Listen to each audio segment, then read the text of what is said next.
So bayan wannan update da aka saki za mu ga cewa da kwai sauran aiki a wannan application ɗin. So a nan wurin za ku ga cewa za mu iya canja color na wannan application ɗin daga light mode zuwa dark mode. Nan wurin idan ka zo ka shiga mi ta nan gefe kamar haka, sai ka zo ka shiga code setting. A nan wurin wannan code setting idan muka shiga, sai za ka iya zuwa ka shiga night/day mode. So a nan idan ka zo ka shiga wannan drop down menu ɗin zai buɗe ma haka. Idan kana son ya koma yayi haske sai ka shiga day mode a nan. Idan ka dawo baya za ka ga application ɗin yayi haske.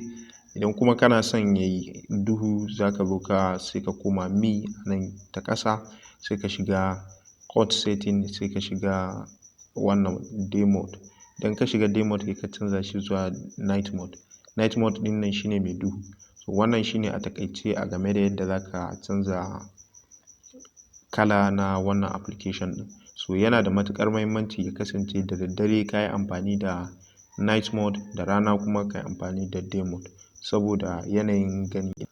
Idan kana amfani da day mode da daddare yana da matuƙar haɗari saboda idonka, shi yasa ma by default suke sakin application ɗin a night mode.